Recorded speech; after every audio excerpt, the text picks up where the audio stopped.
Beth, we should go.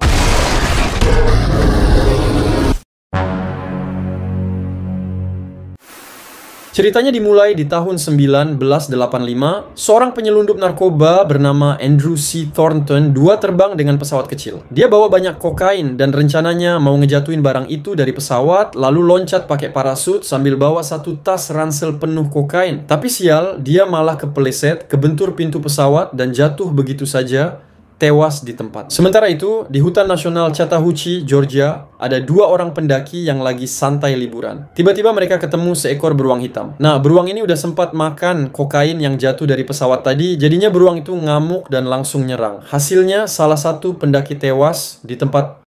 Di sisi lain, jenazah Thornton akhirnya ditemukan. Petugas polisi lokal bernama Bob segera mengenali kalau Thornton ini adalah anak buah dari Sid White, seorang bandar narkoba besar yang punya koneksi ke kartel Colombia. Sid sendiri, yang sudah tahu soal kematian Thornton, langsung gerak cepat. Dia kasih perintah ke anak buahnya, David, buat nyari lagi sisa kokain yang jatuh di hutan. Tapi kali ini, David nggak sendirian.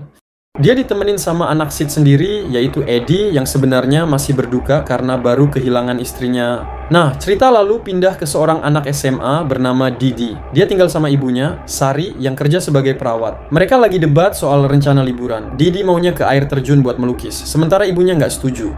Tapi pas ibunya pergi kerja, Didi malah kabur bareng temannya Henry buat menuju air terjun di hutan Chattahoochee itu. Di tempat lain, polisi Bob makin penasaran soal kasus Thornton. Dia dapat info dari sopir truk tentang ada anak buah Sid yang mau masuk ke hutan. Jadi Bob juga memutuskan pergi ke sana. Sementara di dalam hutan sendiri ada Liz, penjaga taman, yang lagi bareng seorang aktivis satwa liar bernama Peter. Di situ juga ada Fest, anggota geng kecil yang sering bikin onar. Kembali ke Didi dan Henry, di perjalanan mereka nemuin satu paket kokain utuh. Karena penasaran, mereka nekat coba-coba barang itu. Tapi belum lama, mereka harus berhadapan langsung dengan beruang hitam yang udah kecanduan kokain itu. Beruang mulai ngincar mereka, dan di waktu yang sama, terlihat David dan Eddie juga sedang dalam perjalanan masuk ke hutan yang sama. Di tempat lain, Sari yang udah khawatir sama anaknya akhirnya nyusul ke hutan. Di sana dia ketemu sama Liz si penjaga taman dan juga Peter si aktivis satwa liar. Sari langsung jujur kalau dia lagi nyari putrinya Didi. Liz dan Peter setuju buat nemenin dia cari. Sementara itu, David dan Eddie akhirnya juga udah sampai di hutan itu. Pas perjalanan, Liz sempat ngingetin Sari kalau ada geng kecil berbahaya di hutan namanya geng Dusham yang sering ngerampok turis. Dan bener aja, geng ini malah coba ngerampok David waktu dia lagi pipis, tapi David nggak gampang dikalahin. Walau bahunya kena tusuk pisau, dia berhasil ngalahin mereka bertiga. Pas Eddie dateng, dia malah nemuin paket kokain yang mereka cari, ternyata disimpan sama geng itu. David lalu nangkep salah satu anggota geng yang masih hidup, namanya Stash.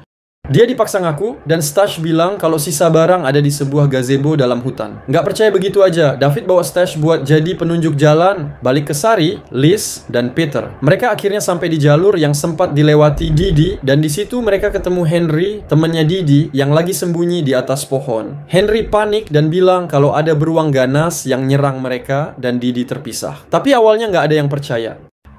Beberapa menit kemudian, bener aja, beruang penuh kokain itu muncul lagi. Mereka langsung kocar-kacir. Liz kabur buat cari bantuan. Peter berusaha sembunyi tapi malah jatuh kena tumpukan kokain. Jadinya bajunya belepotan narkoba. Sari masih di bawah, sementara beruang malah ngincer Henry yang ada di atas pohon. Tapi perhatian beruang tiba-tiba pindah ke Peter, gara-gara dia bau kokain. Peter nggak bisa lolos, dia pun jadi korban. Tewas dimakan beruang di depan Sari dan Henry. Mereka langsung kabur ketakutan. Di sisi lain, Liz balik ke pos penjaga buat minta bantuan. Tapi di sana udah ada dua anggota geng Dusham lain, Ponytail dan Fest, atau Fresh di beberapa versi cerita. Mereka bawa senjata dan siap nyerang.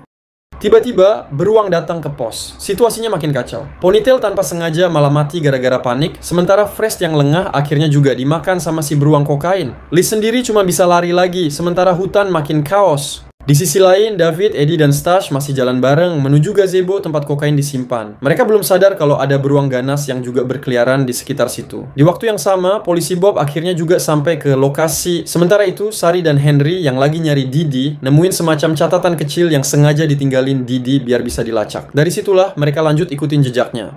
Balik ke stasiun penjaga hutan. Setelah Liz minta bantuan, datanglah dua paramedis, Beth dan Tom. Pas mereka masuk, mereka kaget banget lihat kondisi stasiun yang udah berantakan parah. Mereka ketemu Liz yang luka-luka, lalu Tom mendapati jasad Fest yang udah mati. Nggak lama, tiba-tiba beruang kokain muncul di depan mereka. Tom panik, ngajak Beth kabur. Tapi sebelum sempat pergi, beruang langsung nyerang Tom. Untung Tom cepat tanggap, dia nutupin pintu buat nahan beruang, lalu ngelempar tas berisi kokain biar perhatian si beruang pindah. Untuk sesaat, mereka bertiga berhasil kabur Sayangnya, nggak lama kemudian beruang itu balik lagi. Dia ngejar mereka sampai masuk ke dalam ambulans. Chaos total. Dan di sana, para medis Beth, Tom, bahkan Liz yang udah lemah, semuanya akhirnya tewas dengan cara brutal di hadapan si beruang yang lagi teler berat. Balik lagi ke David, Eddie, dan Stash. Pas mereka sampai di gazebo, ternyata sudah terlambat. Kokainnya lebih dulu ditemukan oleh Bob. Terjadilah perselisihan antara Bob dan David. Mereka ribut karena berebut paket narkoba itu. Di sisi lain, Didi akhirnya ditampilin lagi. Ternyata dia masih hidup, bersembunyi di sebuah gua, sementara ibunya dan Henry masih sibuk nyari. Balik lagi ke Bob dan David, saat mereka ribut, tiba-tiba beruang muncul. Suasana langsung tegang. Beruang mendekat, lalu malah tidur tepat di atas tubuh Eddie, yang pura-pura mati supaya nggak ketahuan. Di jalur lain, Sari dan Henry sempat ketemu seorang turis pria yang sebelumnya muncul di awal film. Dia ngasih tahu keberadaan Didi yang ternyata sembunyi di dalam gua. Kembali ke sisi Bob, saat David coba nolongin Eddie biar nggak ketindih beruang, dia malah menjatuhkan paket kokain dari sakunya. Beruang yang tadinya tidur langsung bangun lagi gara-gara nyium aroma narkoba itu. Beruang pun ngamuk lagi, kali ini ngincer Eddie. Tapi sebelum terlambat, Bob cepet-cepat melempar banyak paket kokain buat ngedistract si beruang. Hujan paket narkoba bikin beruang pergi, dan untuk sementara mereka selamat. Setelah beruang itu pergi, bukannya tenang, David, Eddie, dan Bob malah balik ribut lagi. Pertikaian mereka makin panas, sampai akhirnya datang Sid White, bos besar sekaligus ayahnya Eddie. Tanpa basa-basi, Sid langsung mengeksekusi Bob, bikin polisi itu sekarat. Tapi masalah baru muncul. Beruang balik lagi, dan kali ini dia udah bawa kabur ransel kokain yang tadi sempat jatuh dari Bob. Eddie akhirnya ketemu lagi sama ayahnya. Dia coba ngomong baik-baik, nyuruh ayahnya berhenti aja dari semua urusan narkoba ini. Tapi Sid ngejelasin kalau dia nggak bisa keluar, dia lagi dalam tekanan besar dari kartel dan harus dapetin kokain itu kembali. Mereka semua lalu balik ke arah Bob yang sekarat di tanah. Dari Bob, mereka tahu kalau ransel kokain itu memang udah diambil si beruang. Tapi sebelum Bob benar-benar tewas karena kehilangan darah, muncul Reba, rekan polisi Bob. Disinilah terungkap plot twist. Reba ternyata pengkhianat dan sejak awal udah kerja sama dengan Sid. Sementara itu, di sisi lain cerita, Sari akhirnya berhasil sampai ke sebuah gua setelah ditemani turis pria yang dia temui tadi. Mereka berpisah di sana dan Sari masuk ke dalam. Di dalam gua, rahasia besar terbongkar. Beruang betina itu ternyata punya 2 anak. Dan lebih gila lagi, kedua anak beruang itu juga udah ikut makan kokain. Disinilah akhirnya Sari berhasil menemukan Didi, anaknya yang selama ini dia cari. Di dalam gua, Sari, Didi, dan Henry dikejutkan suara ibu beruang yang makin mendekat. Mereka buru-buru kabur lewat jalur belakang, tapi sial, jalan itu ternyata buntu, langsung ke arah tebing air terjun. Di sisi lain, kelompok Sid juga sampai ke gua itu. Reba yang jadi pengkhianat malah mundur karena takut setelah mereka nemuin turis yang tadi nolong Sari ternyata sudah mati dimakan si beruang. Tapi Sid, David, dan Eddie tetap lanjut nyari sisa kokain. Akhirnya mereka ketemu Sari dan anak-anak yang udah terjebak di ujung tebing. Mereka juga ngelihat ransel kokain nyangkut di atas tebing. Sid maksa Eddie buat manjat dan ngambilnya. Eddie sempat ragu tapi akhirnya berhasil bawa ransel itu turun. Masalahnya, 2 anak beruang yang ada di gua langsung ngincer ransel kokain itu. Sid panik nyuruh Eddie tembak anak beruang itu. Tapi Eddie nggak tega, apalagi ada anak-anak kecil di situ. David juga udah males nurut sama perintah Sid.